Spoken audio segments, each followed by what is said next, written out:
In 15 years, you will sit down to do the most important work of your life, and your mind will hold still for 4 straight hours, and it will feel like a superpower nobody else in the room has. Right now, it is 1 a.m., and you have watched 200 videos tonight and could not name a single one. The distance between those 2 nights is not discipline, it is a muscle, and the muscle has already started to waste. And nobody tells you it is wasting, because the thing eating it is the thing in your hand telling you everything is fine. There are 9 levels. Each one gives your attention back to you.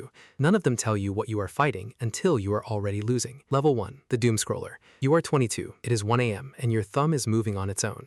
You are not choosing videos, videos are arriving. 9 seconds each, and if one bores you, the next one is already loading before the boredom finishes forming. You feel your phone buzz in your pocket, you check it. There was no buzz, the pocket was empty. Your brain manufactured the sensation because it has learned to crave the hit so badly, it now hallucinates the trigger. This has a name, phantom vibration. 90% of heavy phone users get it. You are not weak. You are trained, and something trained you on purpose. You put the phone face down. 30 seconds later, it is back in your hand, and you do not remember reaching. That gap, the reach you cannot recall, is the switch. It just flipped. You do not know it yet, but you have stopped being the one who decides where you look. Level 2, the Noticer. You are 23. You start seeing it. You sit down to read 1 page and check your phone 11 times before the page is done. You count it.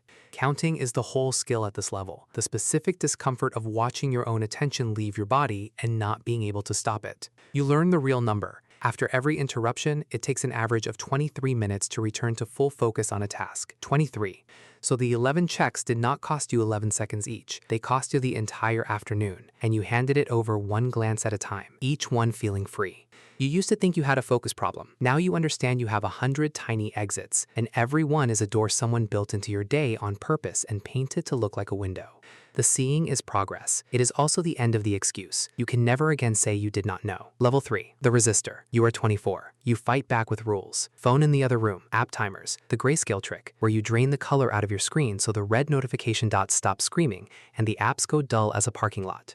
The skill here is not willpower. Willpower is a myth that loses every time. The skill is friction. You do not resist the pull. You put a wall between yourself and the pull, so the pull never fully arrives. You are not stronger than the machine. You just made yourself harder to reach. It works. The first uninterrupted hour in years feels like surfacing from underwater, air you forgot existed. And there is the tax. Your friend Sam texts you a meme, the kind you used to fire back within seconds. You see it 4 hours later, in the other room, on the phone you exiled. You laugh. You forget to reply. Sam notices. You do not. Not yet. Level 4, the single tasker. You are 26. You kill multitasking because you have learned the ugly truth that there is no such thing. The brain does not run 2 streams at once. It switches fast, and every switch spills a little, and you spend the day feeling busy and producing almost nothing. So you do one thing, 1 tab, 1 task. The phone in a drawer, the notifications off, not silenced, off, because a silenced notification is still a door left unlocked. The hardest part is the withdrawal. The first 20 minutes where your mind claws for the exit,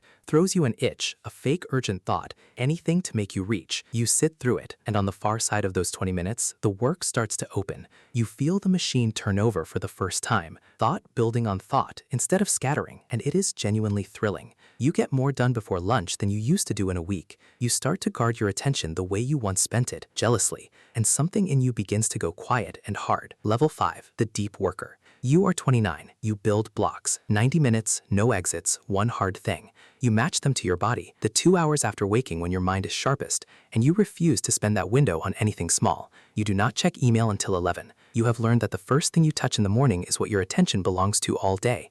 And if the first thing is the feed, the day is already gone. The pull comes back, quieter now, more clever. You are 90 minutes deep, and a thought surfaces. I should just quickly check. And you watch it rise, and you do not obey. You feel virtuous. Virtue at this level is just the polite word for the fact that you have started to resent anyone who interrupts you, including the people who love you. Sam calls on a Tuesday. You are in a block. You let it ring. You will call back, you tell yourself, after. The block ends and you forget. Sam does not call the next Tuesday. You do not notice the silence, because silence is exactly what you have been building. If you have made it this far without reaching for your phone, this channel was built for you. A subscribe helps. No pressure. You can hold focus for 3 hours now. Most people cannot hold it for 3 minutes. You are proud of that. You should be. It is also the last time the pride will feel simple. Level 6, the flow chaser. You are 33. You have tasted it now. The state, flow, where time disappears and you and the work become one thing and the self goes silent. Neuroscientists can see it on a scan. The part of your brain that runs your inner critic, your sense of self, your worry about how you look, it powers down. Flow feels transcendent for a boring physical reason. The part of you that suffers is temporarily switched off. So you chase it. You engineer your entire life to trigger it. Same desk, same time, same ritual. Because you have learned flow does not come to chaos, it comes to the prepared. You optimize your sleep for it, your caffeine for it, the exact difficulty of the task. Hard enough to grip you, not so hard you break. You get good at summoning it, and the world outside the state starts to feel gray, underwater, not worth surfacing for. Sam invites you to a wedding. You calculate the days it will cost you, the blocks you will lose, before you calculate whether you want to be there.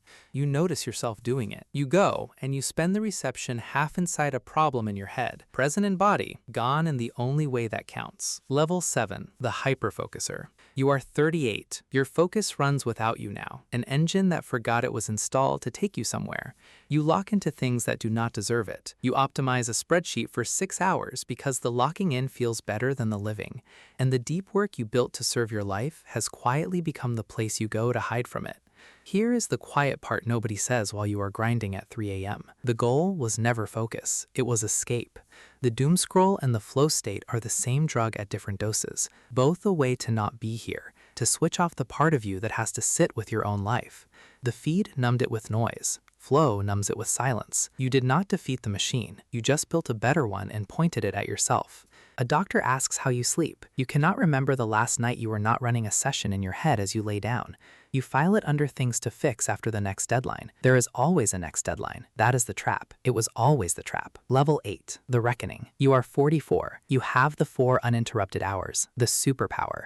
You could have had them years ago. You just never turned the focus toward the one thing it could not optimize. A person, a Tuesday, a call you let ring. You decide to text Sam, just to talk, no agenda, and your thumb does not know how to do this. Because attention with no task, no output, no session, feels like a machine idling, wrong, wasteful. You have spent 15 years training your mind to reject anything without a point.